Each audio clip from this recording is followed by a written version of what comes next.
सद्गुरु स्वरूप का ध्यान करके अब ऐसा भाव लें कि सतगुरु महाराज मेरे सामने हैं। मैं उनके पावन चरणों में नमन कर रही हूँ, प्रणाम कर रही हूँ और मुझे वो आशीर्वाद दे रहे हैं। मैं प्रार्थना कर रही हूँ कि मेरे आदि सतगुरु महाराज अब आप मुझे उस परम धाम की शोभा लीला और अपने उन मूल स्वरूप की श्रृंगार शोभा का साक्षात्कार करवाइए। उस परम धाम के आनंद की अनुभूति करवाइए। हे मेरे धाम धनी कृपा कीजिए मेरे आदि सतगुरु। ये भाव लेकर के सतगुरु महाराज जी के साथ गुम्मट शाही में प्रवेश किया और गुम्मट शाही में महामती जी के धाम दिल में साक्षात युगल स्वरूप श्री राज्य श्यामा जी विराजमान होकर तय खाने में उनके धाम दिल में विराजमान हैं। अब भी वो श्री महामती स्वरूप विजयाभिनंदन बुद्ध निष्कलंक स्वरूप प्राणनाथ जी तय खाने में अपने दिव्य स्वरूप में विराजमान है। तय खाने के ऊपर ये गुम्मट शाही में अंदर सिंहासन लगा हुआ है। जिस सिंहासन में उनका ये ज्ञानमय स्वरूप वांगमय स्वरूप साक्षात शोभायमान हो रहा है। उन्हीं के हृदय का प्रकट ज्ञान ये उनका आवेशित ज्ञान उन्हीं का ही स्वरूप है। ज्ञान का स्वरूप जो शोभा में शोभायमान हो रहा है। कैसी शोभा है? जैसे पाट घाट की शोभा 12 थंबों की आई है, वैसा ये सिंहासन 12 थंबों का है। 12 थंबों के ऊपर 12 ही कलश, 2 थंब आगे, 2 कलश आगे पीछे आए हैं। ऊपर गुम्मट और गुम्मट के ऊपर कलश।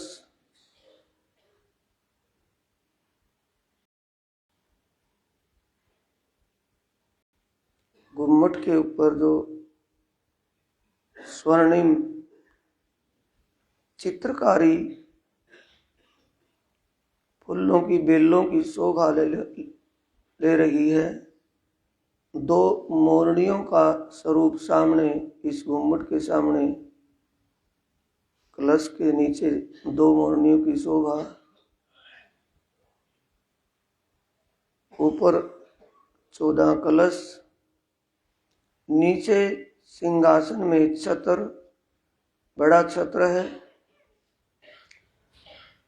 सोने का छत्र और छत्र के नीचे हरे रंग की झालर झलक रही है, जिसमें एक एक झालर में 3-3 मोती शोभा ले रहे हैं।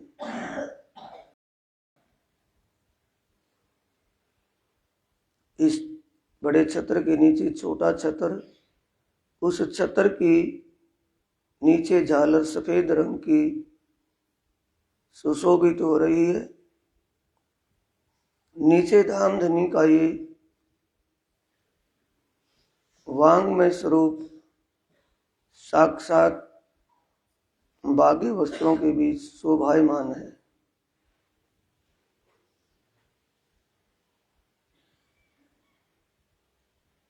इस शोभा के सामने ऊपर लगाना था, लेकिन ऊपर नहीं लग पाया। नीचे ही शोभायमान है। कलंगी है, छत्र के नीचे कलंगी जो बंगला मंदिर में शोभायमान होती है, वही शोभा यहाँ है। कलंगी,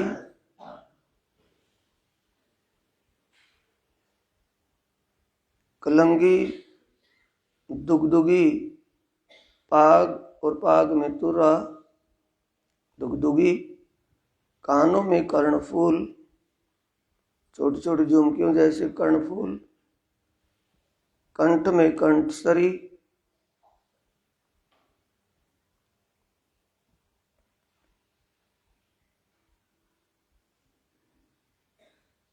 नीचे मोतियों के हार सुशोभित हो रहे हैं। सिंहासन के सामने पादुका कहा है खड़ाउओं को स्वर्ण जड़ित खड़ाऊं और सब सेवा का समान रखा है। ये सिंहासन और सिंहासन पर शोभा प्रीतम धाम धनी के उस स्वरूप की है जो दिव्य परम धाम के अंदर मूल स्वरूप है।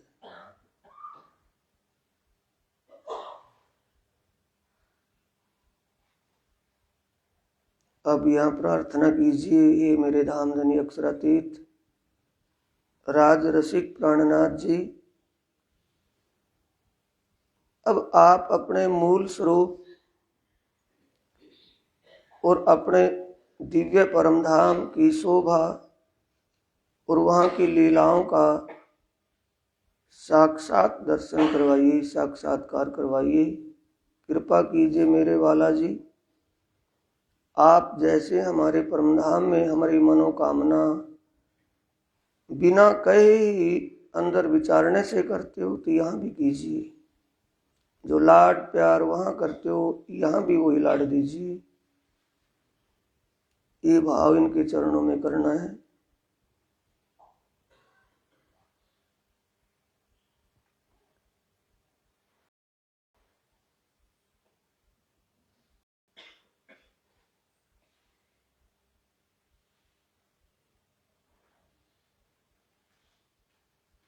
अब यहाँ से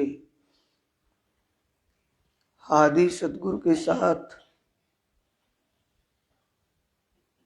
अखंड परमधाम के लिए प्रस्थान किया। सुरता आत्मा हमारी चित्त वृत्ति चली यहाँ से, घुम्मट साहिब से नमन करके प्रणाम करके अब यहाँ से जैसे चले, ऊपर नक्षत्र चांद सितारे आकाश में, इनको पार करते हुए आगे परम आकाश में जिसमें अनंत सूर्यों का अनंत चंद्रमाओं का दिव्य प्रकाश, उसके आगे देवलोक, भुर्वलोक, स्वर्गलोक,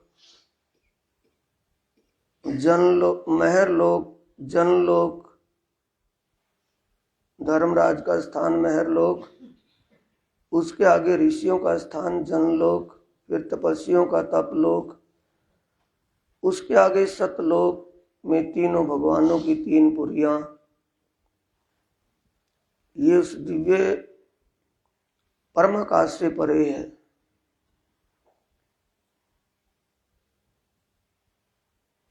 भगवान शंकर पार्वती जी अपने शिवपुरी में सिंहासन पर विराजे हैं।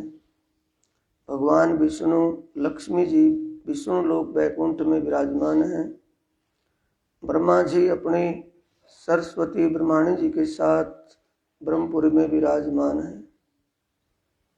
इनकी शोभा को देखते हुए निहारते हुए आगे बढ़े, सुरता आगे लगाएंगे अपनी सुरता को अपने आदि सदगुरु के साथ साथ, क्योंकि उन्हें हमें जोश के द्वारा यहाँ से इस स्वप्नवत ब्रह्मांड से लेकर के ऊपर अखंड की तरफ जा रहे हैं। उन्हीं के जोश के द्वारा ही, उनके ज्ञान के प्रकाश के द्वारा ही हमारी ये सुरता आगे बढ़ रही है।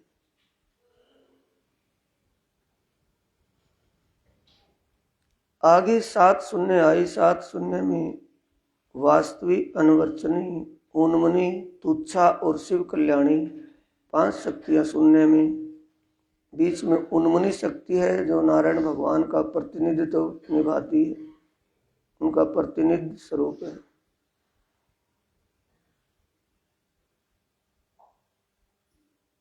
अब 7 शून्य से आगे बढ़े तो आगे महाशून्य समष्टि निराकार मंडल में, इसे महाशून्य भी कहा है, निराकार मंडल भी कहा है। यहाँ आदि पुरुष, आदि नारायण, महाविष्णु, सबल ब्रह्म इसी के नाम है, आदि नारायण के, नारायण भगवान के। अब इनकी शोभा को देखते निहारते इसके आगे बेहद ब्रह्मांड आया है। हद का ब्रह्मांड तो नीचे है जिसमें हर चीज की हद है, इसके आगे बेहद है जिसमें हद ही नहीं, अखंड सुख ही सुख है। बेहद के ब्रह्मांड में अंदर प्रवेश किया तो रोधनी शक्ति सामने है। रोधनी शक्ति अनअधिकारी जीव को आगे प्रवेश ही नहीं करने देती। ब्रह्म ज्ञान के बिना आगे उस दिव्य प्रकाश के बिना नहीं जाया जा सकता। अब रोधनी शक्ति से आगे प्रणव ब्रह्म, इसकी 5 मुख 10 भुजा स्वरूप प्रणव ब्रह्म की शोभा देखते निहारते आगे बढ़े तो सुमंगला शक्ति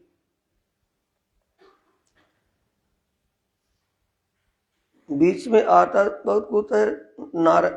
निरंजन काल, निरंजन आदि इन सब को छोड़ करके आगे सुमंगला शक्ति।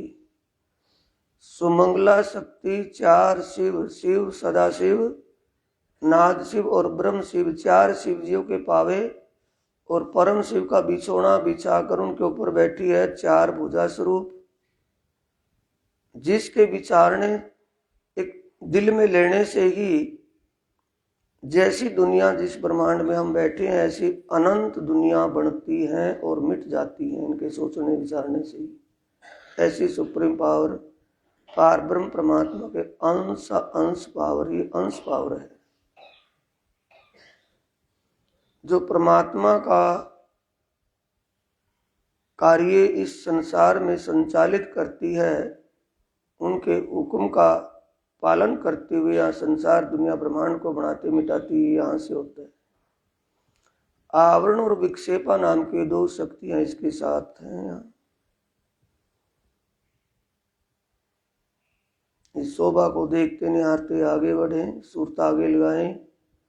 आगे अखंड ब्रिज लीला अब भी हो रही है योग माया के ब्रह्मांड में। ब्रिज की लीला जिसमें श्याम सुंदर कन्हैया बाल गोपालों के साथ बाल लीलाएं क्रीड़ाएं कर रही हैं।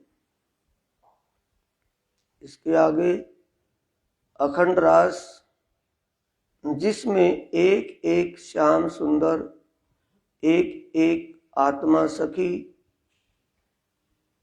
रास की लीला में निमग्न है। जितनी आत्माएं हैं उतने ही बांके बिहारी के स्वरूप में साक्षात राज जी ने इतने रूप धारण किए थे। यहाँ वो लीला अखंड हो रही है। अब इस राज से परे सबलिक ब्रह्म जो अक्षर ब्रह्म का चित्त स्वरूप है और उनकी योग माया उनके साथ सिंहासन पर विराजमान है। 2 आत्माएं यहाँ इनको चंवर ढुला रही हैं, 2 सखियां चंवर ढुला रही हैं दोनों सिंहासन के दोनों तरफ। इसके आगे जमुना जी, और जमुना जी पार करके जमुना जी की वही शोभा जैसी परम धाम वाली जमुना जी की है। केलवट पुल भी यहाँ है, 7 बन 7 घाट भी हैं, पुखराज पहाड़ होज कोसर तालाब, वही जमुना जी की आकृति यहाँ प्रतिबिंब पड़ा है। केवल ब्रह्म धाम में केवल ब्रह्म और उनकी आनंद योग माया सिंहासन पर विराजमान है। सबलिक ब्रह्म धाम में सबलिक ब्रह्म के साथ योग माया बैठी है, विराजमान है। और यहाँ केवल ब्रह्म धाम में केवल ब्रह्म के साथ सिंहासन पर आनंद योग माया बैठी है, विराजमान है। 12,000 सखियां यहाँ भी इनके चरणों में विराजमान है। ये परमधाम का प्रतिबिंब होने से यहाँ भी कुछ लीलाओं का अंश परमधाम जैसा ही है।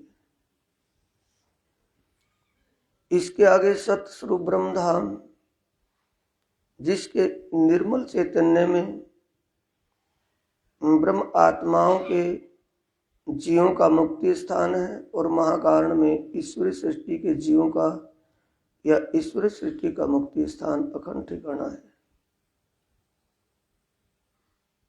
ये सतस्वरूप ब्रह्मधाम में जो निर्मल चैतन्य में पहली बहिष्ठ है, यहाँ वो जीव पहुंचेंगे जो जीव पार ब्रह्म परमात्मा के स्वरूप शोभा, उनके धाम लीला आदि को दिल में बसाकर उस आत्मा के सच्चे मालिक को अपने प्रीतम के रूप में रिझाकर जो शरीर छोड़ करके जीवन पूरा करके चलेंगे, वो जीव वहां अखंड मुक्ति को प्राप्त हो जाएंगे। इस बहिष्ठ में उनको आत्मा जैसा दिव्य तन मिलेगा और आत्मा जैसे ही वो आनंद का प्रतिबिंब आनंद विलास करेंगे। यहाँ तक ये बेहद ब्रह्मांड है, अखंड योग माया है। नीचे नारायण भगवान की मायावी भूमि, मायावी ब्रह्मांड है, ये योग माया का ब्रह्मांड है। इसके आगे अब दिव्य परमधाम आ गया तीसरा। जैसे सतस्वरूप ब्रह्मधाम से परमधाम की तरफ चले तो यहाँ बाग बगीचे अनेक रंगों के पेड़ों के बड़े ही फल फूलों की सुगंध से महक रहे हैं। ठंडी ठंडी धीमी धीमी सुगंध की हवा प्रवाहित हो रही है। यहीं से परमधाम के आनंद का एहसास होना शुरू हो जाता है। जैसे गंगा के जल की ठंडक का एहसास गंगा के किनारे जाते ही होता रहता है, हो जाता है। अब सामने परमधाम के चारों तरफों 32 पहलों में 32 महाहवेलियां अंदर की तरफ और 32 बाहर,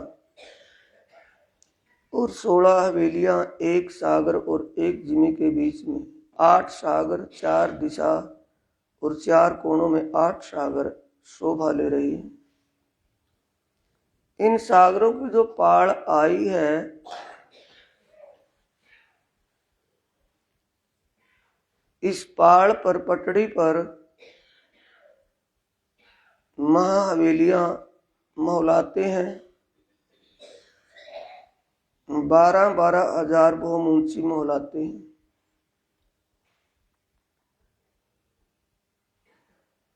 सागर के चारों तरफ ये महाहवेलियां,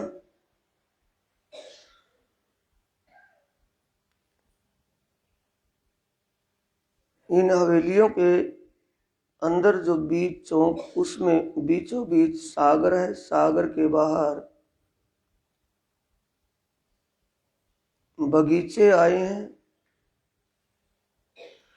चारों दिशाओं में 12-12 हजार बगीचे और 12-12 हजार बीच में बड़ी रोसें आई हैं। 48 हजार बगीचे चारों दिशाओं में। 4 कोणों में बड़े बड़े रेत के मैदान, जिनमें आत्माएं परमधाम के पशु जानवरों पर बैठ करके सवारी करती हैं, दौड़ लगवाती हैं।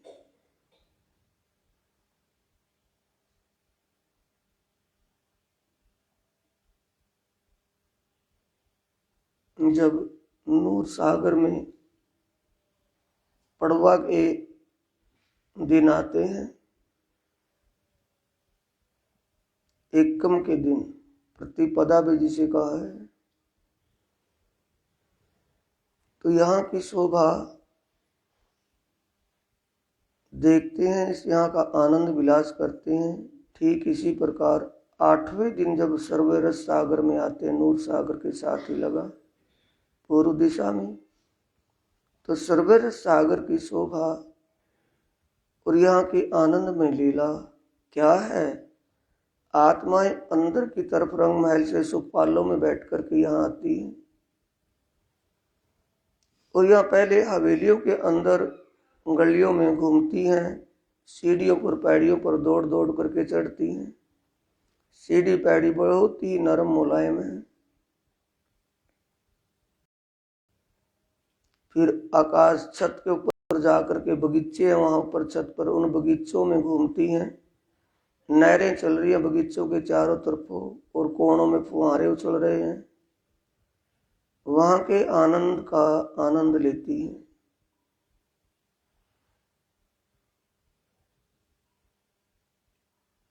छतों पर हर हवेली के बीच में एक ताल है, ताल के चारों तरफों दहलान 2 भौम ऊंची आई है।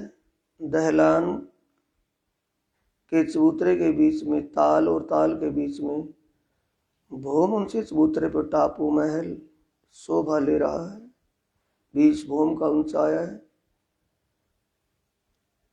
आत्मा इस टापू महल की छत पर आकर के बैठती है, दूर दूर का दृश्य देखती है, बहुत आनंद मिलता है।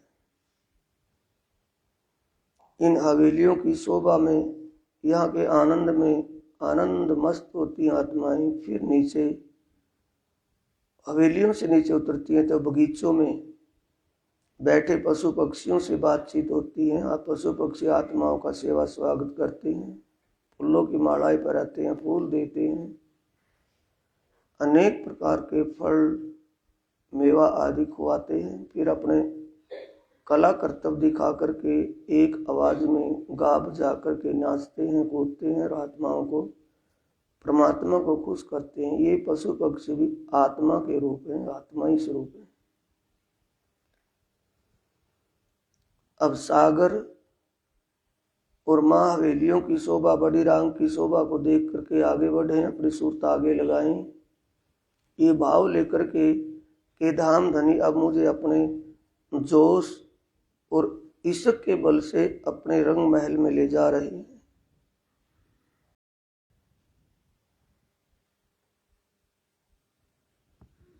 आगे छोटी रांग की 4 हार हवेलियां,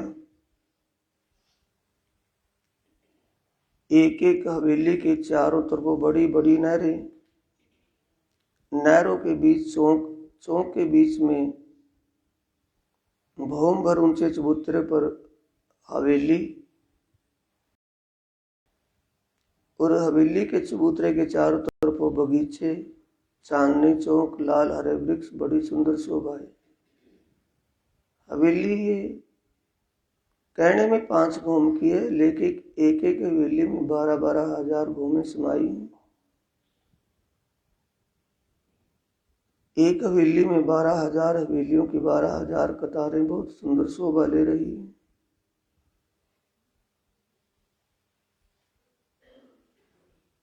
अब 4 हार हवेलियों की शोभा को देखते निहारते हुए, ये 4 हार हवेलियों में नवमी के दिन 3 बजे से रात के 9 बजे तक दोपहर की लीला यहाँ पर होती है।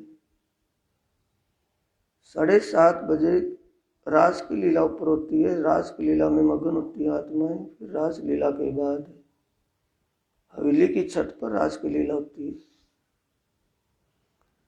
नवरंग बाई रास करती है। प्रीतम धाम धनी और आत्माएं बड़े खुश होते हैं। फिर उसके बाद रंग महल की 5वीं भौम रंग परवाली मंदिर में विश्राम की लीला के लिए चले जाते हैं। अब छोटी राग की 4 हार हवेलियों से आगे वन की मोहलातें आई। वन की मोहलात एक 4 बड़ी बड़ी नहरों का चौक है। चारों दिशाओं में 4 बड़ी बड़ी नहरें बह रही हैं, प्रवाहित हो रही हैं। इनके चारों कोनों में पानी के चहबच्चे कुंड आए हैं, जिनमें 5-5 फुहारे ऊपर उछल रहे हैं। एक फुहारा बीच में और 4 फुहारे चारों दिशा के कोनों में।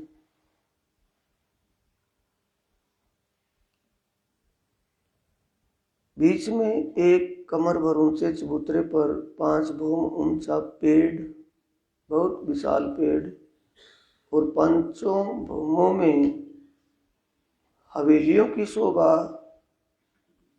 टेढ़ी पत्ते फूलों की बनी है। इन 5 भौमों में अनेक नस्ल के पशु पक्षी रहते हैं, जो हर पल परमात्मा का गुणगान करते रहते हैं। परमात्मा का गुणगान पीऊ पीऊ तू ही धनी धनी कसम कसम, ये आवाज उनके अंदर से निकलती है। जब आत्माएं इस वन की मोहलात में जाती हैं तो पशु पक्षी बड़ा सेवा स्वागत करते हैं, एक अपनी अपनी आवाज में बोलकर गाते हैं। आत्मा और परमात्मा बड़े खुश होते हैं उनकी आवाज सुनकर। इस 5 भूम के वन महल के चारों तरफ छोटे एक एक 2-2 भूम के ऊंचे पेड़, उनके बगीचे आए हैं जिनमें रसीले फलों के पेड़ आए हैं, जिनमें फल और फूलों की सुगंध महक रही है।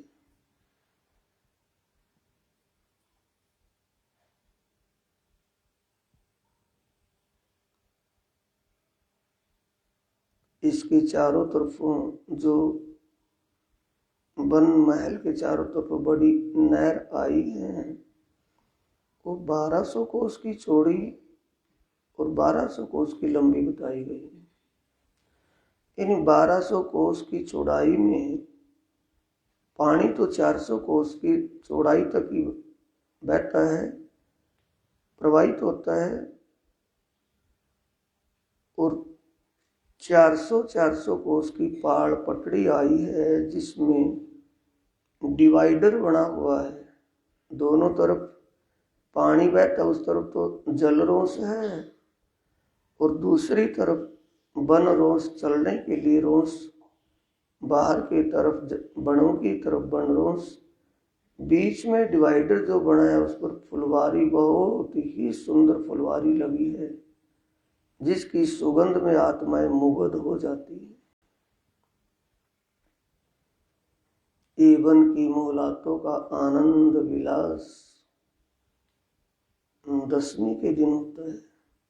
आत्माएं 10वीं के दिन ही आती हैं, तो ये भाव लेना में आज ही मेरी तो 10वीं है, मैं तो इस आनंद में डूब रही हूँ, मेरे प्रियतम ने मुझे इस आनंद में सरोवर किया है। ये भाव इस आनंद का लेना। परम धाम एक मीठी रोटी के समान है, जहाँ से भी रोटी को उतरेंगे खाएंगे वहीं से मीठी लगे, वैसी ही शोभा और लीला परम धाम में है। परम धाम के 25 पक्षों में जहाँ भी हम जिस लीला में विलास करेंगे, जिस लीला का अवलोकन करेंगे, वो ही लीला आनंद और इश्क से भरपूर है। कोई पक्ष आनंद, कोई भी परमधाम के 25 पक्षों में कोई भी जगह ऐसी नहीं है जहाँ आनंद और प्रेम की लीला, आनंद और प्रेम नहीं है।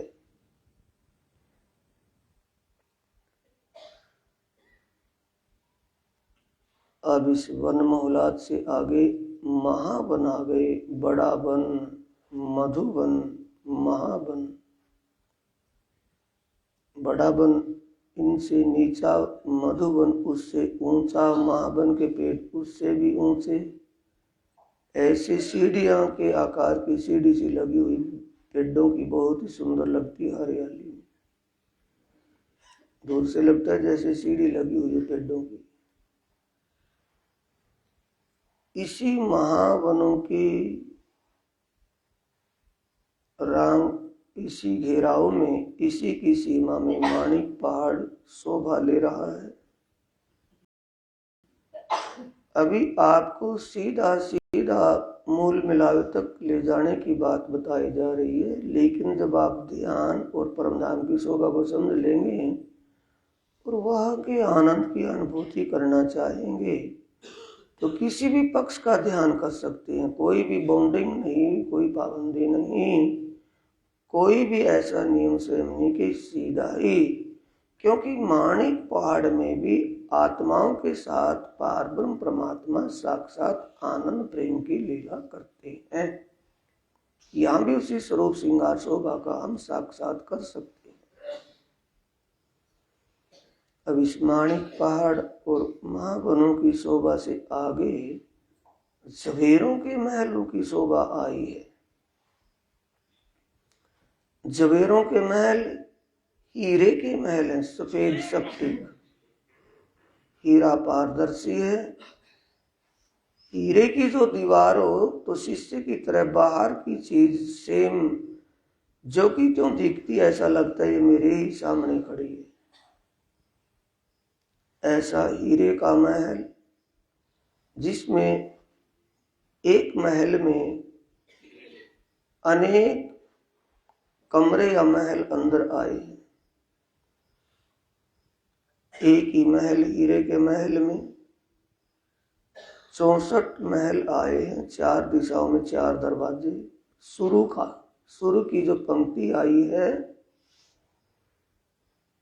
ये 4 भौम और 4 पहल की आई है। 4 भौम ऊंची है, 1 भौम ऊंचे चबूतरे पर आई है। चारों दिशा में 4 दरवाजे आने से 4 थंब नहीं आए, जिससे 68 थंब होने चाहिए, 68 मंदिर होने चाहिए थे। यह 4 दरवाजे आने से 64 मंदिर हुए। आगे थंब 68 बन जाते हैं, क्योंकि दरवाजा ना होकर के थंबों के बीच में से निकलने का रास्ता होता ही है, इसलिए एक थंब आ जाता है वहां। फिर उसके आगे फिर 64 मंदिरों की कतार आती है गोल गोल गुड़ाई में। फिर उसके आगे फिर थंब आते हैं। ये थंबों का मतलब समझ लो दहलान आता है, जैसे कमरे के आगे बरामदा होता है, ये आकृति है इन महलों की। फिर आगे मंदिर और बरामदा, फिर उसके आगे बगीचे आए हैं, बहुत ही सुंदर सुंदर फुलवारी के बगीचे, फल के बगीचे, रसीले फलों के। बगीचों में चारों तरफ नहरें आई हैं और चारों कोनों में कुंड हैं पानी के, 6 बच्चे जिनमें 5-5 फुहारे ऊपर उछल रहे। सुगंध और शीतलता का माहौल बहुत ही आनंददायक बना हुआ। और इस हीरे के महल के बीचों बीच में एक भौम ऊंचा चबूतरा है, जिसके बीच में पानी का कुंड, और पानी के कुंड में से एक पानी का पाइप इस महल के ऊपर छत में ऊपर निकला जा करके कुंड का रूप बन गया उसका। और इस हीरे के महल में जो ये पानी का ताल आया है, इस ताल के चौगिर्द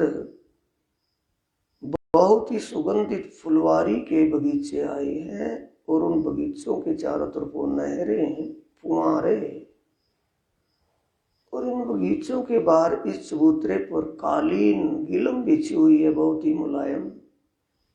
कुर्सियां और परमात्मा के लिए सिंहासन, आत्मा के लिए कुर्सियां बिछी हुई हैं।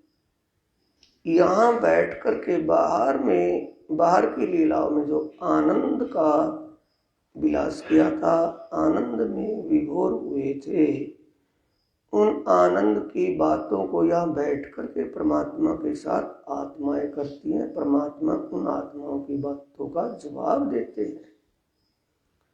और बाहर की जो लीला है, पशु पक्षी अपने खेल करतब कर रहे हैं, वो आत्मा देख रही है अंदर बैठी बैठी इस हीरे के महल में। हीरे के महल के ऊपर जो पानी का पाइप गया था, उसने एक तालाब का रूप धारण कर लिया है। उस कुंड तालाब के चारों तरफ फूलों के बगीचे आए हैं।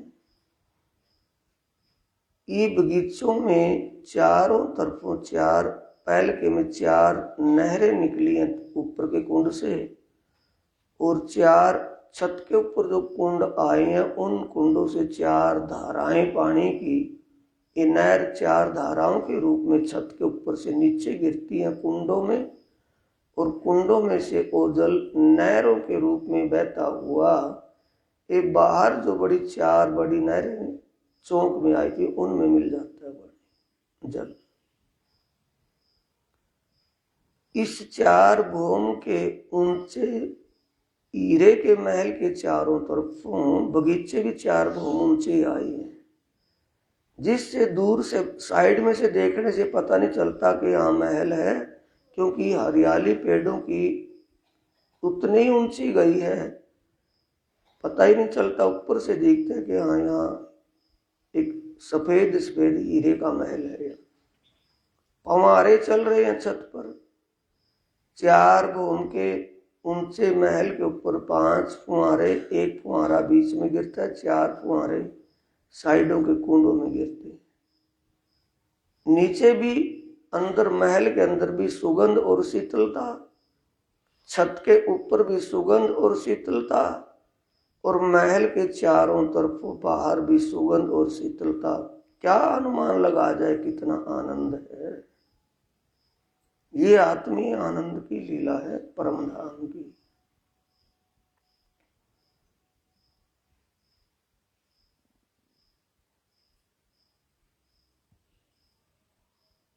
अब इस हीरे के महल 4 भूम के आगे फिर 8 भूम ऊंचों की एक कतार आई, फिर आगे 16 भूम 16 पहल के ऊंचे की महल की कतार आई महलों की, फिर उसके आगे 32 भूम और 32 पहल ऊंचे 32 भूम ऊंचे महल आए।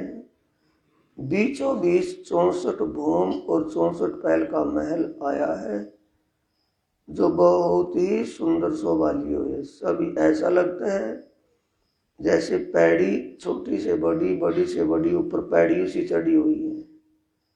फिर आगे ढलते चले गई हैं 64 से 32 भूम, फिर 16 भूम, 8 भूम और 4 भूम। दोनों तरफ स्टेडियम जैसा रूप दिखाई देता है, जैसे स्टेडियम में खेल होता है और सीढ़ियों पर दर्शक लोग बैठते हैं नीचे से ऊपर तक। ऐसी ही शोभा इन हीरे के महलों की आई है।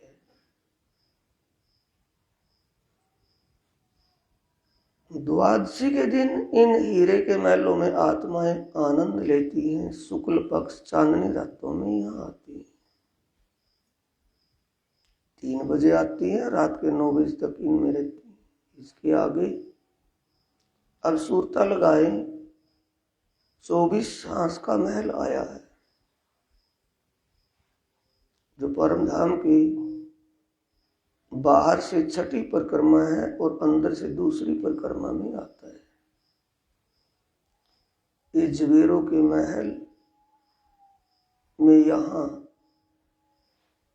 शुक्ल पक्ष की तिरोदशी के दिन आत्माएं यहाँ सैर करने के लिए, इस आनंद में आनंद विलास करने के लिए आती है।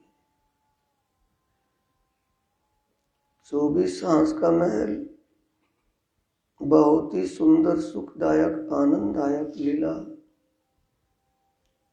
अब इसके आगे ध्यान देंगे अक्षर ब्रह्म का रंग महल अपने नूरी तरंगों से तरंगित हो रहा है। महल में से तरंगे निकल करके आसमान को छूती हुई दिखाई दे रही है, इंद्रधनुष की तरह। अक्षरातीत पार ब्रह्म परमात्मा के सत अंग सत्ता के स्वरूप अक्षर ब्रह्म का ये मूल ठिकाना है, जिसको दुनिया के किसी भी भगवान और ईश्वर नारायण, देवी देवता, ऋषि मुनि, ज्ञानी ध्यानियों किसी ने भी नहीं अक्षर ब्रह्म के मूल स्वरूप को पाया। पता नहीं चला कहाँ रहता है, स्वरूप कैसा है तो कैसे पता चलेगा, जब रहने वाले का रहने का ठोड़ का ही पता नहीं चलेगा।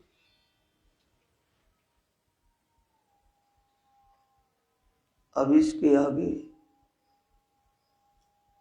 जमुना जी साक्षात प्रवाहित होती देख रहे हैं। जमुना जी आई है,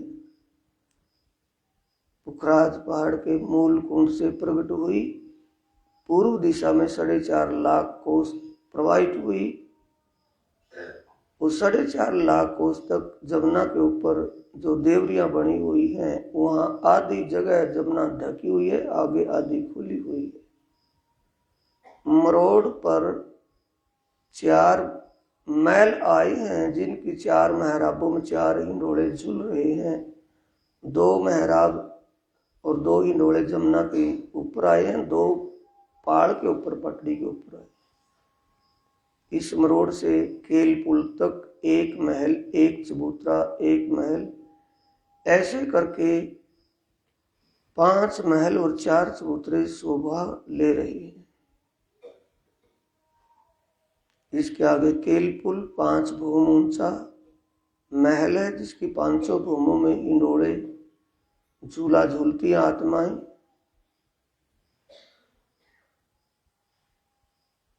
और छत के ऊपर केलपुल के कालीन बिछी हुई है, सिंहासन और कुर्सियां लगी हुई हैं। केलपुल पर जब आत्माएं सैर करने के लिए आती हैं तो यहाँ पहले जमुना के अंदर जमुना के जल का आनंद लेती हैं। सुगंधित जल है, चेतन जल है, शीतल और मीठा जल। इन पांचों भूमों की शोभा एक जैसी है और बट का पुल सामने दक्षिण में है, उसकी शोभा भी केलपुल के समान एक ही जैसी है। वहां भी हिंडोले हैं, यहाँ भी हिंडोले लगे। केलपुल की शोभा का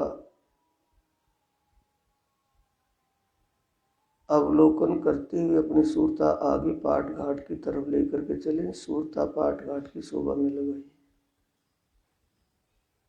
आत्म दृष्टि से अब पाट घाट की शोभा को देखिए, जो अंदर जल चबूतरे के ऊपर आया है।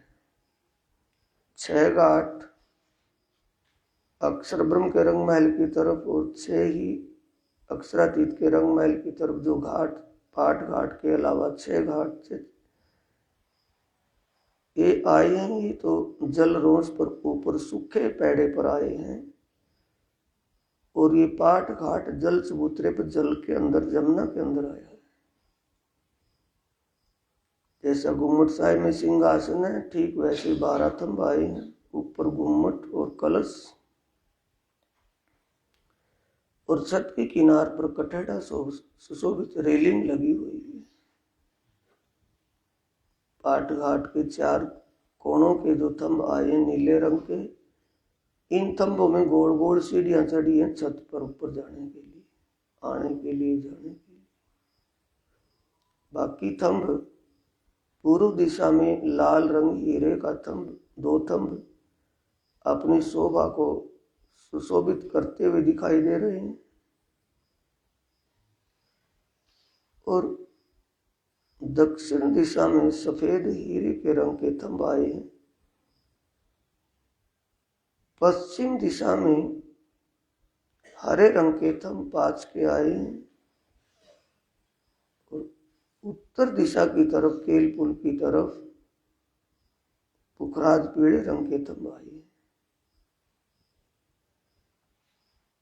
यहाँ आत्माएं इस रत्न जड़ित के मोहल थंबों के बीच इस महल में पाट घाट में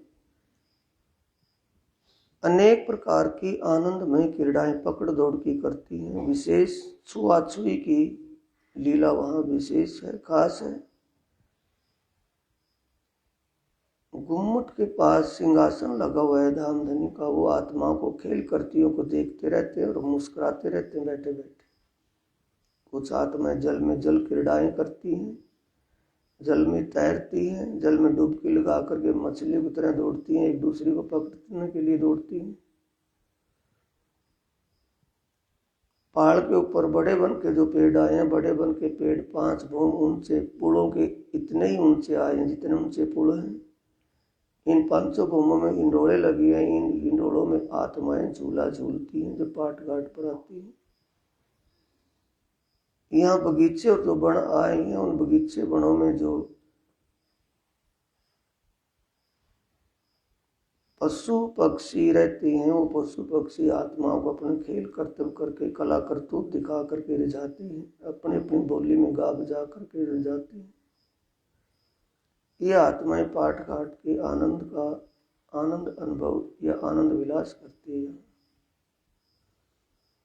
अब पाट घाट से पहाड़ पर अपनी सूरता को लेकर के चलिए अपने धनी के साथ। प्रीतम धनी का अब आवेश और इश्क, उनकी हुक्म और प्रेम की शक्ति हमें उनके चरणों की तरफ, मूल मिलावे की तरफ ले जा रही है। अब इस पाट घाट से बन रोंस, पुखराज रोंस से नीचे उतर करके फिर रोंस अमृत बन के बीचों बीच रोंस चांदनी चौक 100 सीढ़ियों तक पहुंची है। इस रोंस के दोनों तरफ नहरें हैं जिनमें सुंदर पवित्र जल प्रवाहित हो रहा है। दाएं बाएं रसीले फलों के पेड़ इस अमृत वन में सुंदर शोभा लिए। चांदनी चौक में आए। चांदनी चौक में सामने तो पश्चिम दिशा में रंग महल है और 3 दिशाओं में चांदनी चौक के बाहर नहरें चल रही हैं।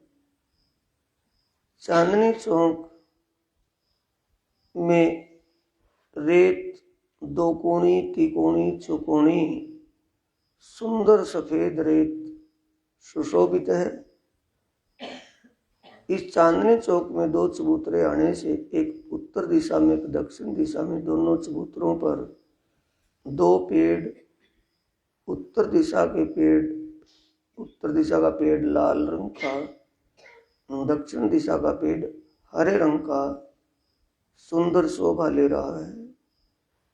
इन दोनों लाल और हरे रंग के वृक्षों के पत्तों की कितनी शाइनिंग चमक है कि उसकी शाइनिंग, उसकी चमक ने रेत को भी लाल और हरा हरा कर रखा है, दिखाई दे रहा है। हाथ में उठाए तो रेत सफेद है, दूर देखे तो हरा और लाल दिखाई देता है। जब वहां के पत्तों में इतना दिव्य नूर है तो परमात्मा और आत्मा के तन बदन का कितने दिव्य स्वरूप होगा साथियों। इसे कहा है उज्जवल गौर वर्ण। उज्ज्वलता वहां भी है, शाइनिंग वहां भी इस गौर वर्ण में है। यहाँ चेहरे पर लगा करके कुछ ताजगी सी और एक चमक दिखाई जाती है, वहां लगाने की आवश्यकता ही नहीं, नेचुरली ही आत्माओं के शरीर तन बदन ऐसे।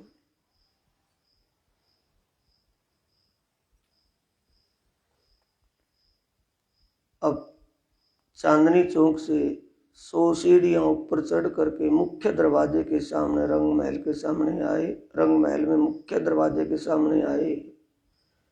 इस दरवाजे के दोनों तरफ 2 चबूतरे, 4 मंदिर लंबे, 2 मंदिर चौड़े सुंदर शोभा ले रहे हैं।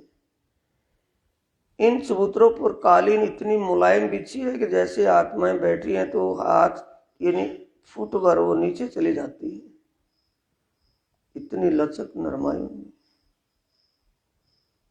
आते जाते वक्त इस दरवाजे में जब अंदर जाती हैं या बाहर निकलती है तो इन चबूतरों पर बैठ करके दूर दूर का नजारा देखती हैं, आनंद का अनुभव करती हैं।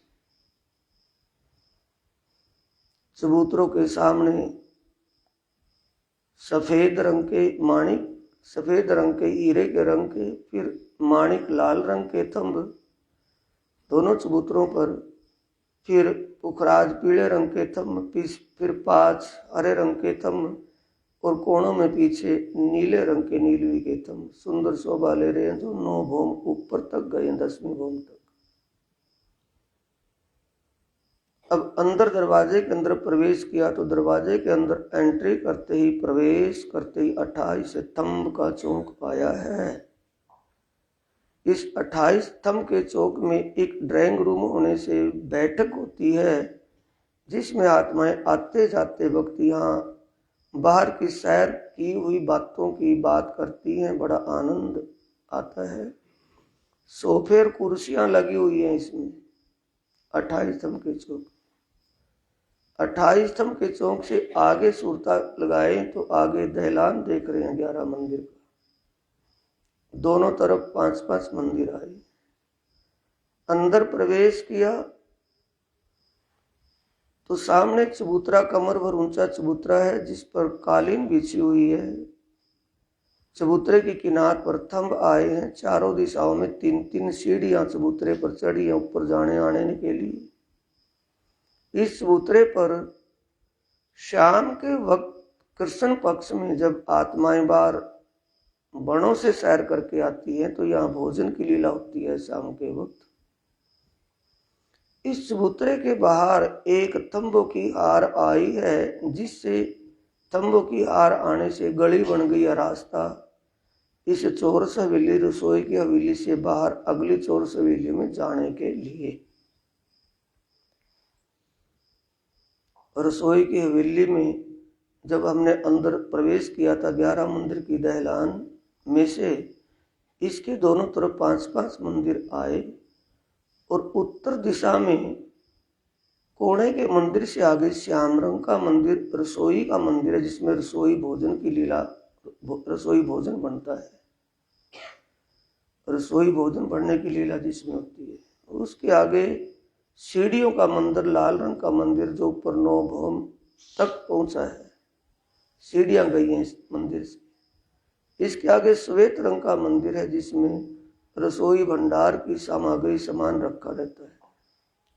इस प्रकार 10 मंदिर यहाँ आए। उत्तर दिशा में 10 मंदिर के आगे दरवाजा आया है, दरवाजे के आगे 10 मंदिर की लंबी दहलान आई है। ऐसे ही दक्षिण दिशा में आई है जो उत्तर दिशा में आई है। 10 मंदिर आने पर दरवाजा और दहलान, इन दहलानों में दोपहर के वक्त आत्माएं भोजन लीला करती हैं, भोजन प्रसाद जीवने की लीला करती हैं। अब इस चौरस हवेली, रसोई की हवेली से आगे सूरता लगाएं दूसरी चौरस हवेली जिसमें दहलान नहीं है, चारों तरफों मंदिर मंदिर आए हैं, चारों दिशा में।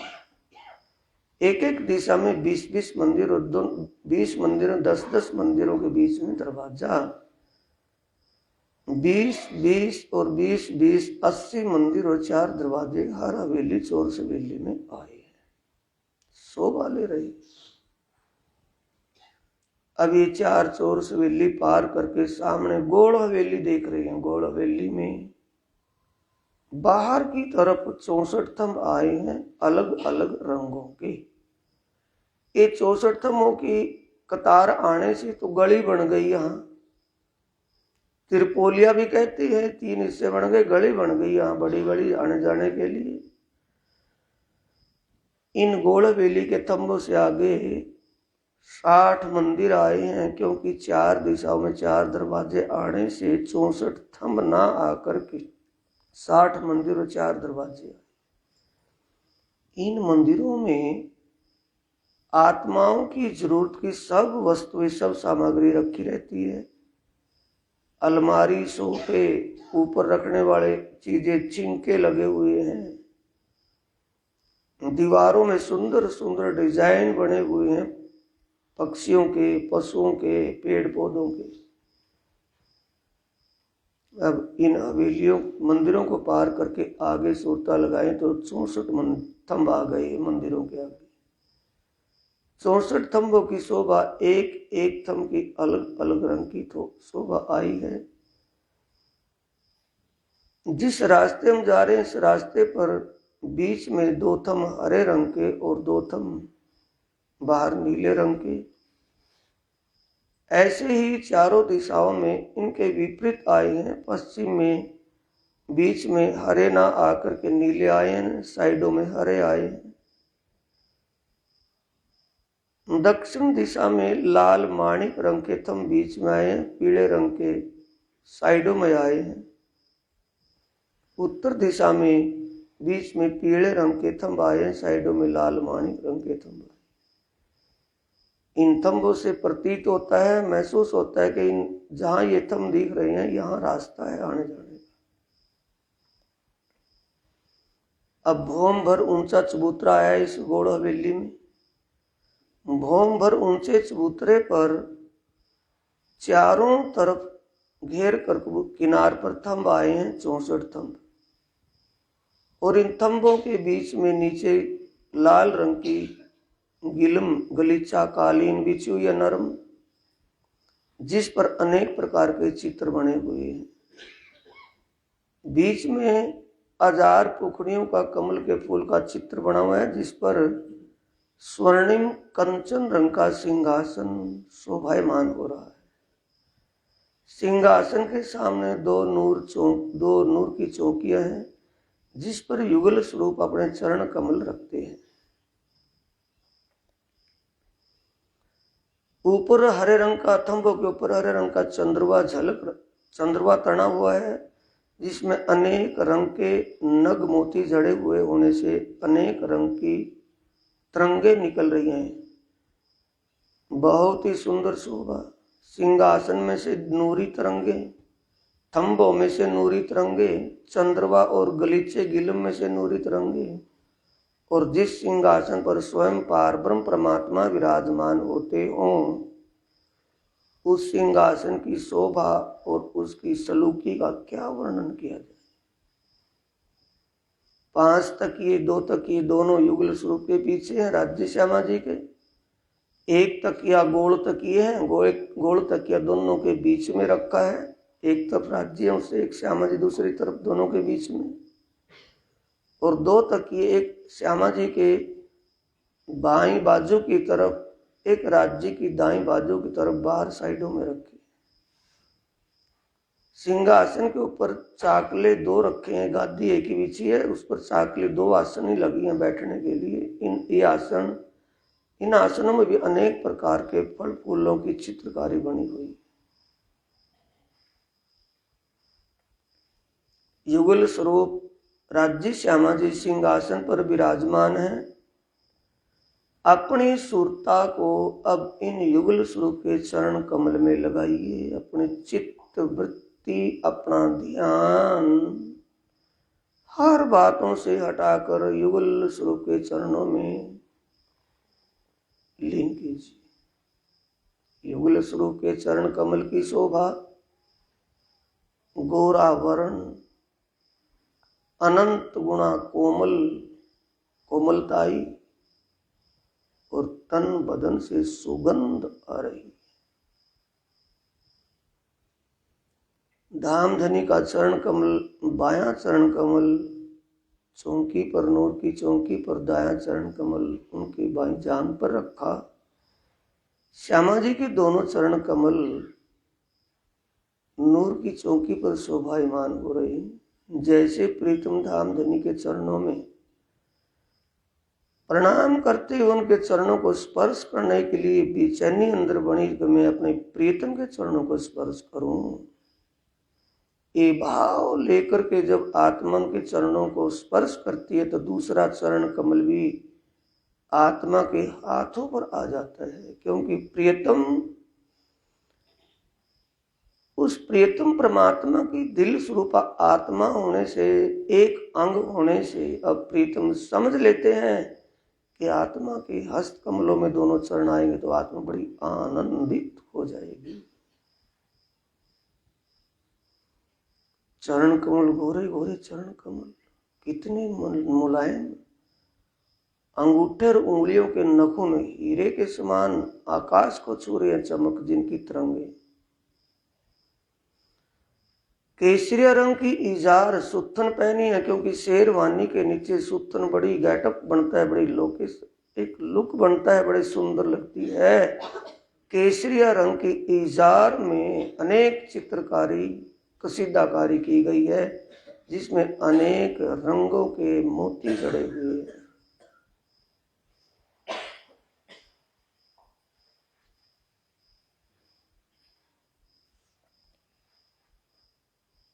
ऊपर सफेद रंग का जामा शेरवानी पहरी हुई है, जो नीचे घुटनों से नीचे तक लंबी आई है, और शेरवानी का पल्ला घेरा गोल राया है, कटिंग में नहीं। घेरे पर अनेक प्रकार के डिजाइन, कसीदाकारी बॉर्डर के रूप में निकले हैं। इस शेरवानी के बीच में फूलों की बूटियों के डिजाइन पीले रंग के तार से जैसे बने हुए हों, सोने जैसे चमक रहे हैं। धामधनी के बगल कंधों के ऊपर केवड़े के फूल के आकृति का डिजाइन बड़ा ही सुंदर कसीदाकारी में निकला हुआ है। गले में भी कसीदाकारी की हुई है, ग्रेवान में, वहां भी एक ऐसा लगता है जैसे हार पहने हुए फूलों के।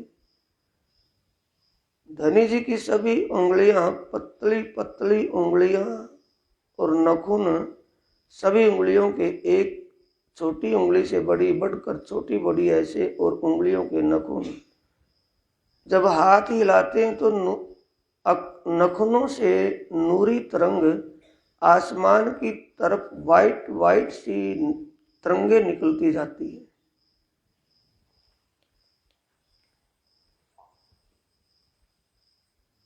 सब उंगलियों में अंगूठियां पौंसे में कड़ा और पौंची और ऊपर बाजू में बाजूबंद, जिसके 5 फुंदे फुमक नीचे लटक रहे हैं, उस बंद के बाजूबंद सुंदर शोभा लिए हुए। कमर में तोतियाई रंग का कमरबंद पटुका, जैसे दूल्हे के कमर में बंधा होता है, ऐसे धनी के धाम दूल्हा अक्षरातीत के कमर में कमरबंद तोतियाई रंग का, जिसके किनार और पल्लों पर फूल और बिल्लों के डिजाइन कसीदाकारी में रंग बिरंगे बंद बहुत ही सुंदर लग रहे। आसमानी रंग की पिछोरी ब्रीक और मुलायम पिछोरी है, जिसमें शेरवानी के ऊपर डिजाइन बने हुए पिछोरी से में दिखते ही रहते हैं। प्रियतम धाम धनी के कंठ में 3 लड़ी का हार कंठसरी गले में बिल्कुल फिट है। उसके नीचे माणिक लाल रंग का हार, माणिक लाल रंग के मोतियों का हार, उसके नीचे हीरे के सफेद हीरे के मोतियों का हार, उसके नीचे 5 हरे रंग के मोतियों का हार, उसके नीचे सच्चे मोतियों का सफेद मोतियों का हार, उसके नीचे नीले रंग के मोतियों का नीलवी का हार, उसके नीचे लहसुन की पोथियों के अनुसार लहसुनिया का हार पहनी हुई, और एक हार से दूसरे हार के बीच में उन हारों में दुगदुगी जो है वाणी में लपेट लगे हुए हैं, जिनमें और भी अलग अलग रंगों के नग मोती जड़े हुए और भी झलझलाहट कर रहे। प्रियतम धाम धनी के कानों में कर्णफूल, वे किसी श्रृंगार में जब कुंडल पहनते हैं तो कर्ण फूलों के नीचे जो मोती जड़े हुए हैं, कर्ण फूल का मतलब छोटे आकार की झुमकियां जैसी होती है, उनकी कर्णफूल व कर्ण कानों में जो कुंडल पहने हैं उनकी चमक तेज शाइनिंग प्रीतम धाम धनी की गालों पर पड़ती है, तो गालों की शाइनिंग और वो कानों में पहने हुए आभूषणों की शाइनिंग आपस में टकराती है, जो दिव्य तेज वहां दिखाई देता है। प्रियतम धाम धनी के ठुड्डी में थोड़ी सी गहराई आने, हरवटी में गहराई आने से, और जब मुस्कुराते हैं 3 कुने होठों के हैं तिरकुंडे, ऊपर वाले होठ का भी नीचे वाले होठ का भी, जब वो मुस्कुराते हैं तो गालों में गोल गोल गुलाई सी बन जाती है दोनों गालों में, और गालों में गोरा वर्ण होने से गोर वर्ण की और भी अधिकता हो जाती है, जिससे उन गोल गोल गुलाई में गहरे गहरे गोल गोल गुलाई के गड्ढों से बन जाते हैं, उनमें और भी लालिमा दिखाई देती है। धाम धनी के नाक में उस प्रीतम पारब्रह्म परमात्मा श्री राज जी के नाक में बेसर पहना हुआ है, जैसे एक छोटी सी मुर्की के आकार का एक सोने की बेसर, उसके अंदर लाल रंग का मोती लटक रहा है। जब धाम धनी मुस्कुराते हैं, लाल रंग के ओठों की लालिमा उस मोती में ऐसा उसका तरंग आपस में ऐसे तरंगित होती हैं, एक तो लाल मोती भी लाल हो गया और होठ भी लाल, तो मोती ऐसा लगता है जैसे पानी में भिगो करके वो गिल्ला गिल्ले से चमक जाती होती है, तो शाइनिंग बढ़ जाती है मोती की चमक। जब प्रीतम मुस्कुराते हैं, जिह्वा उन दांतों के बीच में से चमकती है, दांत बिल्कुल हीरे जैसे पारदर्शी, उसमें से दांत जीभ भी चमकती रहती है।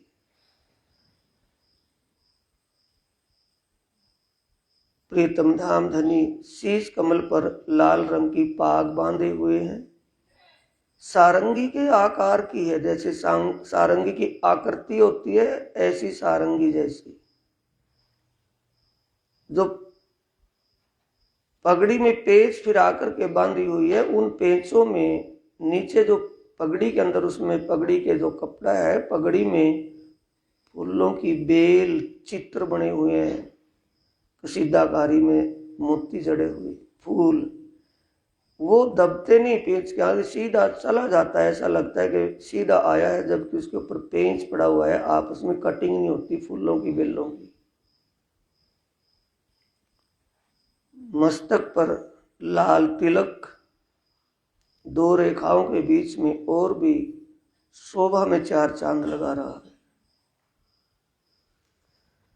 धामधनी के शीश कमल पर पाग के अंदर सामने दुगदुगी में कलंगी सफेद रंग की अपनी शोभा को और भी शोभायमान करती हुई दिख रही है। दुगदुगी में बीच में लाल माणिक रंग का नग जड़ा हुआ है, जिसकी लालिमा आनंद में विभोर कर देती है। इस माणिक रंग के नग के चारों तरफों पत्तियों के आकार के डिजाइनों में अलग अलग रंग नग बहुत ही सुंदर शोभा ले रही। प्रीतम धामधनी की पाग में दाईं तरफ कान के ऊपर, दाईं तरफ की साइड में तुर्रा निकला है, इसमें से पगड़ी में तुर्रा बना हुआ है। दुगदुगी जिसे वाणी में कहा, उस तुर्रे में लाल माणिक रंग के ब्रिक ब्रिक मोती जड़े हुए हैं। एक तो पाग पहले ही सेंद्रिय रंग की लालिमा में है, और उसमें वो नग जड़ जाने पर और भी शोभा बढ़ जाती है पाग की। धामधनी के शीश कमल पाग में चारों तरफों से घूमकर एक मोतियों की लड़ आई है, मोतियों के दाने की, जिसने दाईं तरफ कान के ऊपर एक झालर लटकी हुई है, मोतियों की, बहुत ही सुंदर लग रही है। धामधनी के केस बाल बिल्कुल काले बाल, जवान अवस्था में जैसे बच्चे के होते काले बाल, कंधों पर लटक रहे हैं घुंघरूदार।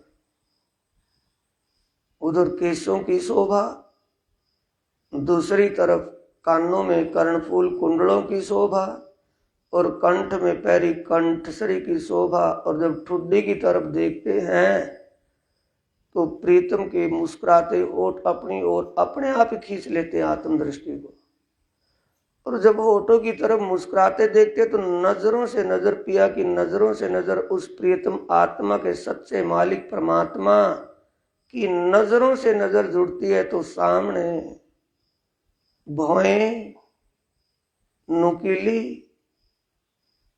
बिल्कुल काले केस, काले बाल भौओं के, पलकें जिन्हें बरौनिया कहा है वाणी में, पलकें जो खुली हुई, उनके अंदर सफेद पुतलियां आंख, और उसमें बीच में काली पुतली, और बीच में स्वर्णिम शोभा लिए हुए बीच का तारा।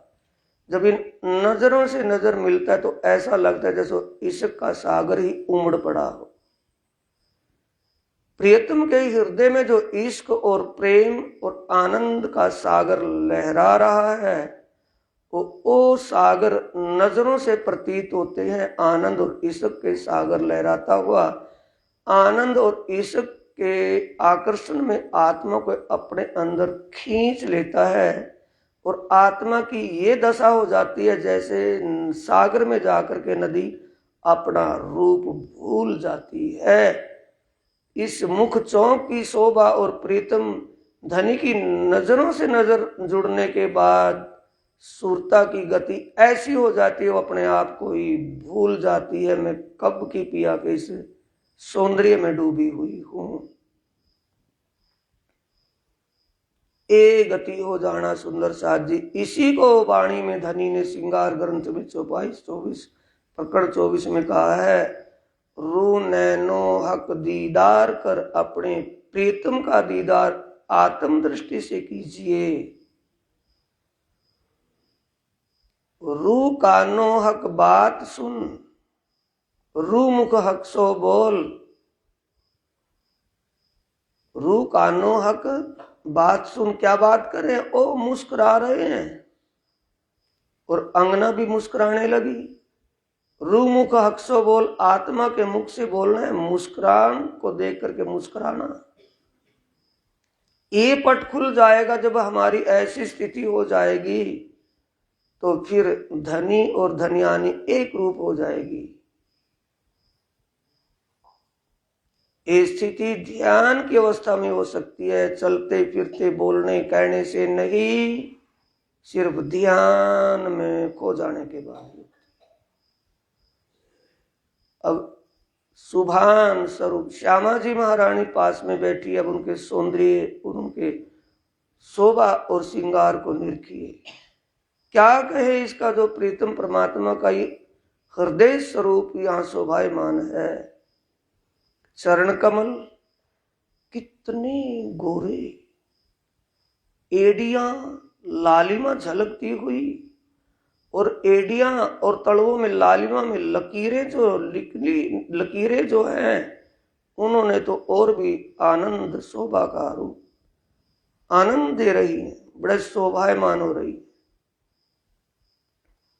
श्यामा जी महारानी के पतले पतले चरण कमल, पतली पतली उंगलियां, अंगूठों में अनवट, जिसमें अनवट के बीच में हीरा आरसी लगी हुई हीरे की, जिससे श्यामा जी महारानी के शीश कमल तक की शोभा श्रृंगार अंगूठे में, पांव के अंगूठे में आरसी में दिखाई देती रहती है।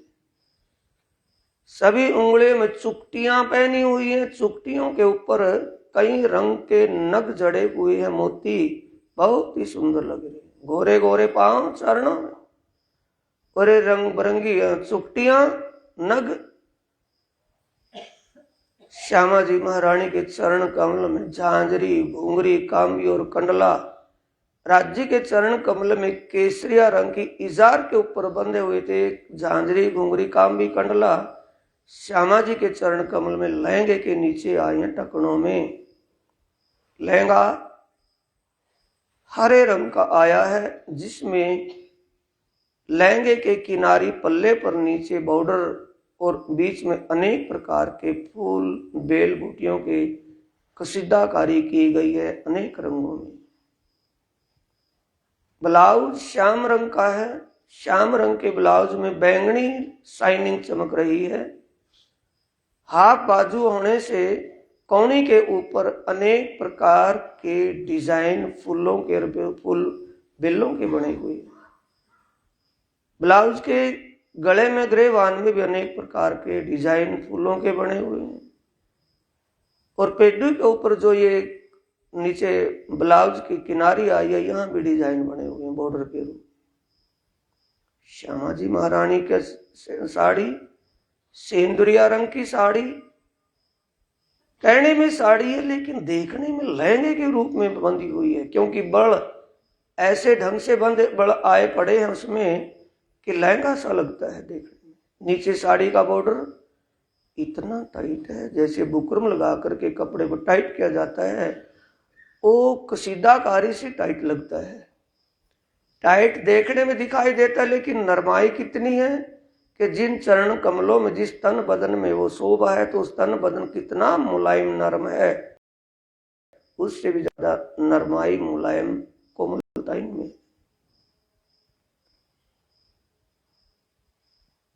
साड़ी में अनेक प्रकार के डिजाइन, फूलों के, बेलों के, खूब कितने डिजाइन शोभा। साड़ी का पल्ला शीश कमल से, शीश के कमल सिर के ऊपर से होता हुआ नीचे बराबर में साइड में आकर के तगड़ी के नीचे पल्ला दबा हुआ है। कमर में तगड़ी बंधी हुई है, कमरबंद इसे वाणी में कहा है। तगड़ी में अनेक प्रकार के रंगों के नग जड़े हुए हैं, वो उनकी जलजलाट कर रही है, तिरंगे फैला रही है। तगड़ी के नीचे मोतियों की लड़ें नीचे तक लटकती हुई दिखाई दे रही हैं। श्यामा जी के चरण कमल अंगूठों से, चरण कमल से साड़ी का पल्ला ऊपर तगड़ी तक गया है, एक अलग ही गेटअप बना हुआ है साड़ी में। श्यामा जी महारानी के हस्त कमलों में, पतली पतली उंगलियों में, सभी उंगलियों में मुद्रिकाएं हैं। छोटे वाली जो मुद्रिका अंगूठी होती है, उसमें सिर्फ उसके ऊपर नग जड़ा हुआ होता है, उसमें कई रंग के नग तो जड़े हुए हैं, लेकिन एक छल्ला सा है अंगूठी, वैसी भारी अंगूठी नहीं है, हल्के वाली मुद्रिका इसे कहा है। चारों उंगलियों में, 8 उंगलियों में तो ये मुद्रिकाएं हैं, और बाएं हाथ के अंगूठे में सोने की अंगूठी पहनी हुई है, और दाएं हाथ के अंगूठे में आरसी लगी हुई अंगूठी है। आरसी हीरे की आई है, पारदर्शी हीरा, जिसमें श्यामा जी महारानी अपने मुखमंडल की श्रृंगार शोभा को निहारती देखती रहती है। श्यामा जी के पौंचे में पुचांगड़ा पहना हुआ है। पुचांगड़े में पंजे के ऊपर, पौंचे के ऊपर अनेक प्रकार की नगों की किसी डिजाइन जड़े हुए, नग जड़े हुए, जिनमें अनेक रंग की तरंगें तरंगित हो रही है। पुचांगड़े के ऊपर 9 घड़ी, और 9 घड़ी के आगे 9 रंग का चूड़। 9 घड़ी में भी, 9 घड़ी के कंगन में, कांगरियों में अनेक रंग के रतन नग जड़े हुए, और 9 रंग के चूड़ में तो 9 रत्नों की क्या कही जाए, एक से एक बढ़ करके तरंग निकल रही है। कंपटीशन सा होता दिखाई दे रहा है 9 रंग के चूड़े। इसके आगे कंगनी पहनी हुई है। कंकणी का, कंगन के अंदर जो झलकार है मोतियों की, उसकी झलकार पूरे रंग महल तो क्या, परमधाम को ही गुंजायमान कर रही है। मीठी मीठी ध्वनि सुन रही है सभी को। थोड़ा सा बाजू हिलाती है तो उसकी गूंज और बढ़ जाती है। श्यामा जी महारानी के कंठ में ऊपर, कोणी के ऊपर बाजूबंद, जिसमें 5 फुमक अलग अलग रंग के फुंदे नीचे लटक रहे हैं, जो आत्मा के हृदय को आकर्षित कर रहे हैं। श्यामा जी महारानी के कंठ में 5 लड़ियों का चीड़ का हार, कंठसरी, जो बिल्कुल गले में फिट बंधा हुआ है कंठ में, उसके नीचे चंपकली का हार, जिसके 2 पेंडल बने, एक छाती पर आया, एक नीचे पेडू तक गया है। इस चंपकली के हार के आगे हीरे का हार, उसके आगे माणिक लाल मोतियों का हार, नीचे पेंडल आ गया चंपकली का, इस पेंडल के नीचे लसनिया का हार, उसके नीचे सच्चे मोतियों का हार, और उसके नीचे नीलवी का हार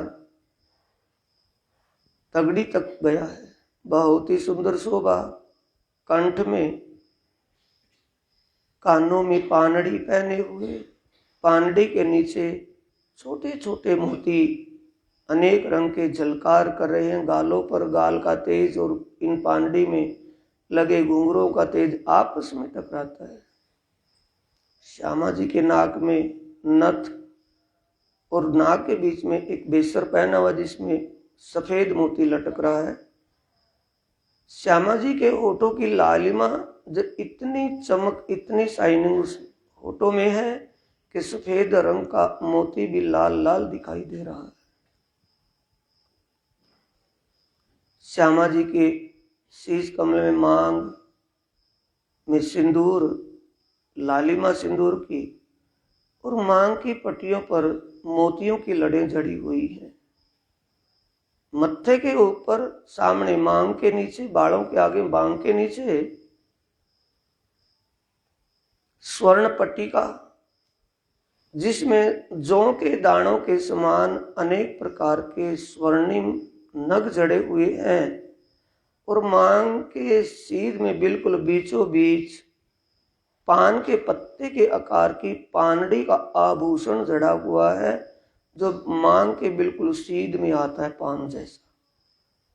मत्थे पर टीका लटका हुआ है, और दोनों भौं के बीच में बिंदी लगी हुई है। श्यामा जी के नेत्रों के जो भौवें हैं, आंखों की भौवें, भौं के केस बिल्कुल काले, जवान अवस्था के, और वो भी तीखे हैं, नुकुले हैं नयन, भौएं भी एक तीर कमान की तरह तीखी गई हैं। पलकों की बरौनियां, पलकों के जो केस और उनके अंदर जो सफेद पुतलियां, आंखें सफेद में काला मोती, काली पुतली और बीच में एक स्वर्णिम आभा लिए मोती दाना। आत्मा इस इश्क के सागर में डूब जाती है जब प्रीतम युगल स्वरूप और श्यामा जी की इन दृष्टि में दृष्टि डालती है तो वो अपने आप को ही भूल जाती है, बस तू ही तू में खो जाती है। श्यामा जी की कमर पर चोटी गुथी हुई है, जिसके चोटी के बालों के ही 3 फुंदे नीचे बने हुए हैं, जो साड़ी के नीचे से अलग सी दिखाई दे रही है। ब्लाउज के 4 बंद कमर पर पीछे बंधे हुए हैं। बहुत ही सुंदर शोभा।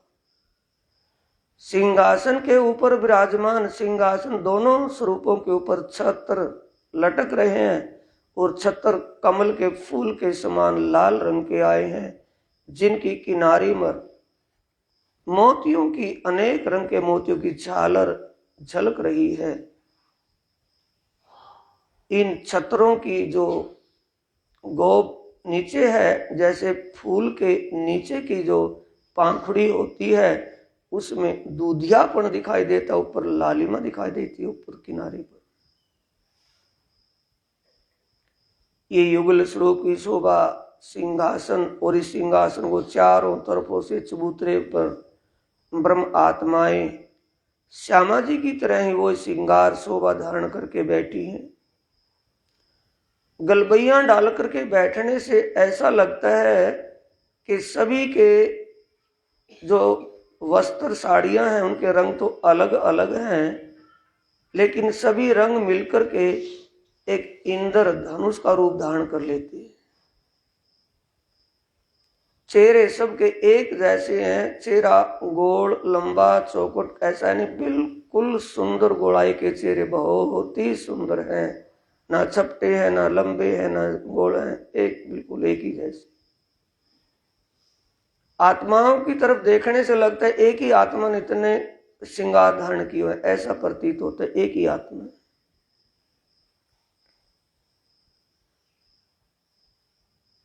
ध्यान के वक्त अभी तो ही आपको धारणा करवाई जा रही है।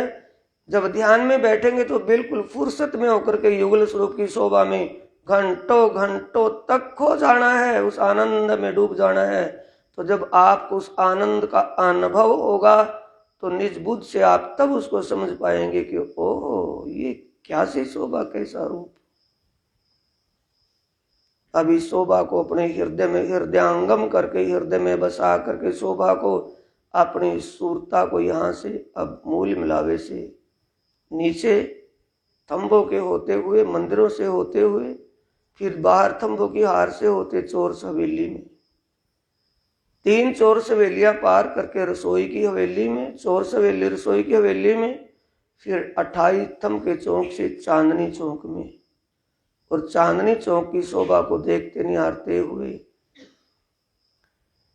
पाट घाट पर, और पाट घाट केल पुल से पाट घाट पर आए थे, अब पाट घाट से बट पुल की तरफ चलेंगे, बट पुल की शोभा को देखे निहारेंगे। अमृत वन से अनार का वन आया, जामुनों का वन आया, जामू वन, फिर नारंगी संतरों का वन आया, फिर उसके आगे बड़े वन का वन। यहाँ बड़ा वन का पेड़ है, बड़े वन के पेड़ के आगे बड़ का पेड़ है, बड़ के पेड़ के आगे बड़े वन के पेड़ गए हैं। बड़ का पेड़ 5 भौम का ऊंचा है। इस बड़ के पेड़ के 500 भौमों में हिंडोले झूल रहे हैं। बट पुल पर भी 500 भौमों में हिंडोले झूल रहे हैं, और केल पुल पर भी। दोनों की शोभा एक ही समान है। 10 खड़ों में से 10 धाराएं पानी की केल पुल के नीचे से निकलती है और 10 ही धाराएं 10 खंड बट पुल के नीचे से बहती है, बिल्कुल सीधी चली आती है। 3-3 धाराएं पाट घाट, दोनों पाटों घाटों के नीचे से 3-3 धाराएं निकलती हैं, वो सीधी बट पुल के नीचे से जाती है। जमुना जी की पाड़ पर अनेक प्रकार के रत्न जड़े हुए, ऐसे जवाहरात जड़े हुए प्रतीत होते दिखाई देते हैं, जैसे बहुत ही सुंदर जवाहरात जड़े हुए हैं। जबकि ये जमुना जी की पाड़ की नेचुरली प्रकृति ही शोभा ऐसी है, और बीच में मोती जैसा जल बह रहा है। ऐसा जल दुनिया जैसा जल नहीं, बिल्कुल स्वच्छ मोती जैसा। पहाड़ पर खड़े हुए बड़े वन के पेड़ों के झूलों में आत्माएं झूलती हुई, उनकी परछाई जमुना जी के ऊपर पड़ती है, बहुत सुंदर लगता है। ऐसा दिखाई देता है जैसे जमुना जी के अंदर ऐसा ही ब्रह्मांड दूसरा अंदर और बन गया हो। पानी बहता है, लहराता है, तो ऐसा लगता है जैसा ब्रह्मांड ही डोल रहा है। क्या शोभा वर्णन कीजिए इस परम धाम की। इस शोभा को हृदय में बसा करके अपने सूरता को यहां से फिर लेकर के आगे चलें। कुंज निकुंज वन होते हुए अक्षर ब्रह्म के रंग महल के सामने आए। अक्षर ब्रह्म के रंग महल की शोभा को निहार देख करके फिर आगे जवेरों के महल, हीरों के महल आए। हीरे के महलों की शोभा का दृष्टान करते हुए आगे बढ़े। महावन और महावनों से वन की मोहलातें, वन की मोहलातों को देखते समझते निहारते आगे छोटी राम की हार हवेलियों में 4 हार हवेलियों की शोभा। फिर आगे बड़ी रांग और सागर, सागर के बाहर पहाड़ पर मोहलातें जो आकाश को छूती हुई दिखा दे रही है, फ्लैटों की तरह जैसे फ्लैट होते हैं। इन मोहलातों में देख निहार करके मोहलातों की दहलान में से गली में बड़े रास्ते से बाहर निकले।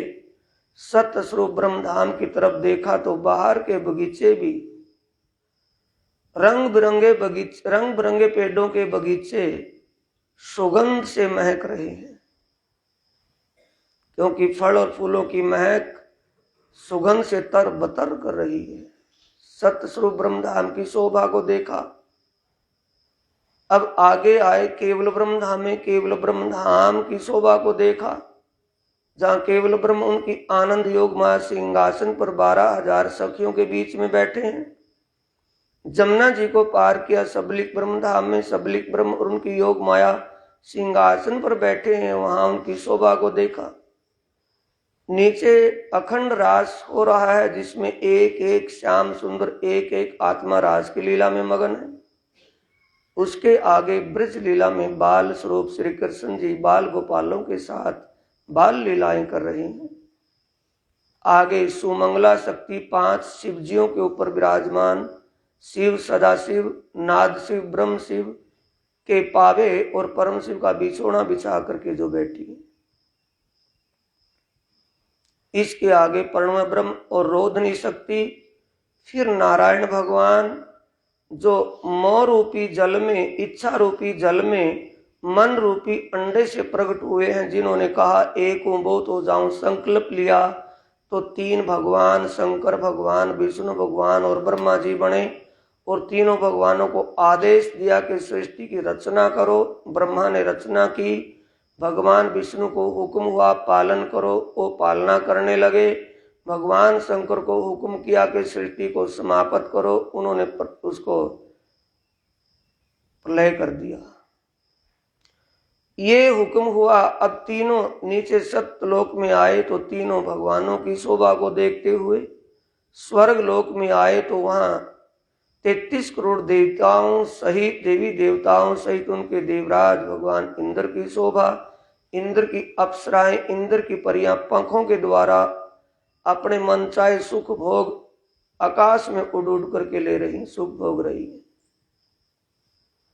अब उसके नीचे फिर इसी भूलोक में मुक्ति धाम, दरगाह मुकद्दस, गुम्मट साहिब, जागनी राज का मूल मिलावा, हम ब्रह्म आत्माओं का मूल स्थान गुम्मट साहिब, और गुम्मट साहिब में विराजमान प्राण वल्लभ राज रसिक प्राण पिया प्राणनाथ साक्षात विराजमान उनकी श्रृंगार शोभा को देखते हुए और आदि सतगुरु को सामने समझते हुए कि वो मेरे सामने है, भाव लेकर के फिर आदि सतगुरु के चरणों में प्रणाम करें कि जिनके ज्ञान प्रकाश, जिनकी जोश शक्ति से, जिनकी कृपा और प्रेरणा से हमें दिव्य परमधाम की शोभा लीला अपनी आत्मा के सच्चे मालिक परमात्मा और कैसे हैं, कैसी शोभा श्रृंगार है, सबका ज्ञान हुआ और सब में ध्यान लगा।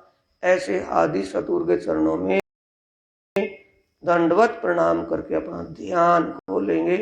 आत्म भाव से प्रणाम करना है और ध्यान खोलना है। बोलो श्री प्राणनाथ प्यारे की जय, श्री सद्गुरु महाराज की प्रणाम।